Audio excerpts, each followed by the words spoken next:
പണ്ടൊക്കെ റോഡരികിൽ അല്ലെങ്കിൽ എവിടെയെങ്കിലുമൊക്കെ കുട്ടികൾ, ചെറുപ്പക്കാർ എന്തെങ്കിലുമൊക്കെ തെറ്റ് ചെയ്യുമ്പോൾ അല്ലെങ്കിൽ തെറ്റായിട്ടുള്ള സാഹചര്യങ്ങളിൽ അവരെ കാണുമ്പോൾ നമ്മൾ അവരെ തിരുത്താറുണ്ടായിരുന്നു.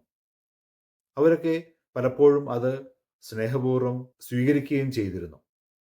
ഇന്ന് പക്ഷേ നമ്മൾ ഇങ്ങനെയുള്ള അവസരങ്ങൾ കാണുമ്പോൾ പലപ്പോഴും പ്രതികരിക്കുവാനായിട്ട് ഒന്ന് മടിക്കും. കാരണം എങ്ങനെയാണ് അവർ പ്രതികരിക്കുക എന്നുള്ളത് നമുക്ക് പ്രവചിക്കാനാവില്ല. പലപ്പോഴും ഇങ്ങനെ തിരുത്തുന്നവർ കയ്യേറ്റങ്ങൾക്ക് ഇരയാകുന്നത് നമ്മൾ കാണുന്നുണ്ട്. ഇങ്ങനെ തിരുത്തുവാനായിട്ട് മനസ്സ് കാണിക്കുന്നവർക്ക് അസാമാന്യ ധൈര്യം ഈ കാലഘട്ടത്തിൽ ആവശ്യമാണ്. കാരണം ഇന്ന് മനുഷ്യർ അവരുടെ പലവിധ ചിന്തകൾ കൊണ്ട്, അവരുടെ സ്വാതന്ത്ര്യ ബോധം കൊണ്ട് പലപ്പോഴും പല തിരുത്തലുകളെയും സ്വീകരിക്കുവാൻ തയ്യാറല്ല.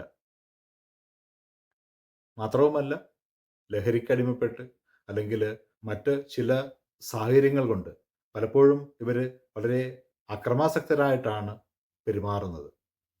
അതിലുപരി നമ്മുടെ ഈഗോ തിരുത്തുവാനായിട്ട് തയ്യാറല്ലാത്ത അവസ്ഥ, പലതിനോടുമുള്ള നമ്മുടെ താല്പര്യമില്ലായ്മ, അല്ലെങ്കിൽ ഇതൊക്കെ മതി എന്നുള്ള ചിന്ത.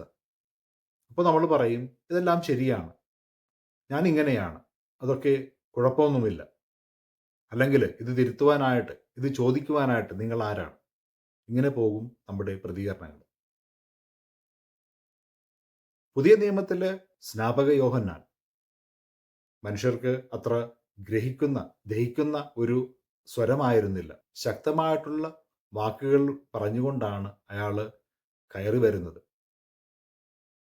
അനുതപിക്കുക, വൃക്ഷത്തിൻ്റെ കടയ്ക്ക് കോടാലി വെച്ചിരിക്കുന്നു. അങ്ങനെ പോകുന്നു യോഹന്നാന്റെ വാക്കുകൾ. എങ്കിൽ തന്നെയും യോഹന്നാൻ ഒരു സംശയത്തിലേക്കോ ഒരു അസ്ഥിരതയിലേക്കുമല്ല മനുഷ്യരെ സ്വാഗതം ചെയ്യുന്നത്, മറിച്ച് ഒരു മാറ്റത്തിലേക്കാണ്. അതൊരു ഭയത്തിന്റെ മാറ്റമല്ല, ഒരു പ്രത്യാശയുടെ മാറ്റത്തിലേക്കാണ് അയാൾ നമ്മളെ ക്ഷണിക്കുന്നത്, ഒരു പുതിയ തുടക്കത്തിലേക്ക്. അതെ, യോഹന്നാന്റെ സ്വരം അല്ലെങ്കിൽ സുവിശേഷം പൊതുവെ അത്ര എളുപ്പമുള്ള കാര്യമല്ല. ഈ മാറ്റം എന്നുള്ളത് തന്നെ അത്ര എളുപ്പമുള്ള കാര്യമല്ല. പക്ഷേ ഇവിടെയൊക്കെ ദൈവം നമ്മോട് പറയുന്നൊരു കാര്യമുണ്ട്. ദൈവം നമുക്ക് ഒരു പുതിയ അവസരം നൽകുകയാണ്, നമുക്ക് വളരുവാനായിട്ട്, ഉള്ളിൽ സ്വാതന്ത്ര്യം പ്രാപിക്കുവാനായിട്ട്. അതുകൊണ്ട് തന്നെ അനുതാപം എന്നുള്ളത് ഉള്ളിലേക്ക് കൂടി വലിയുന്ന, സ്വന്തം തെറ്റുകൾ കണ്ടെത്തുകയും അത് തിരുത്തുകയും പുതിയ ഒരു ചുവടുവയ്പ് വയ്ക്കുന്നതിനുമുള്ള ഒരു വിളിയാണ്. അതെ പ്രിയമുള്ളവരെ, ദൈവത്തിൽ നിന്നും നമുക്കെല്ലാവർക്കും പുതിയ അവസരങ്ങൾ നൽകപ്പെടുക. അതുതന്നെയാണ് സുവിശേഷം, സദ്വാർത്ത. ഈ സദ്വാർത്ത സ്വീകരിക്കുവാനായിട്ട്, ദൈവത്തെ സ്വീകരിക്കുവാനായിട്ട് നമ്മൾ ഒരുങ്ങുകയാണ്. ആഗമനകാലം എന്നുള്ളത് സുന്ദരമായിട്ടുള്ള ഇങ്ങനെ ഡെക്കറേഷൻ ചെയ്ത് ലൈറ്റൊക്കെ ഇട്ട് ആഘോഷിക്കുന്ന ഒരു കാലം മാത്രമല്ല, അത് ആത്മീയമായിട്ടുള്ള ഒരു തയ്യാറെടുപ്പാണ്. യേശുവിനെ ദർശിക്കുവാനായിട്ട്, യേശുവിനെ സ്വീകരിക്കുവാനായിട്ട്, അവനോടൊപ്പം നമ്മുടെ സമയം, നമ്മുടെ ജീവിതം മാറ്റുവാനായിട്ടുള്ള ഒരു ശ്രമം. എന്തൊക്കെയാണ് നമ്മൾ മാറ്റേണ്ടത്? ആരോടെങ്കിലുമൊക്കെ ക്ഷമിക്കുവാനും ക്ഷമ ചോദിക്കുവാനും ഉള്ള അവസരങ്ങൾ എവിടെയെങ്കിലുമുണ്ടോ? എൻ്റെ ജീവിതത്തിലുണ്ടോ? അല്ലെങ്കിൽ എന്തെങ്കിലുമൊക്കെ കാര്യങ്ങൾ എന്നെ നിരാശപ്പെടുത്തുന്നുണ്ടോ? എന്നെ മുറിപ്പെടുത്തുന്നുണ്ടോ? മറ്റുള്ളവർ നമ്മെ തിരുത്തുമ്പോൾ എങ്ങനെയാണ് നമ്മൾ പ്രതികരിക്കുന്നത്? മറ്റുള്ളവരെ എങ്ങനെയാണ് നമ്മൾ തിരുത്തുവാനായിട്ട് ശ്രമിക്കുന്നത്?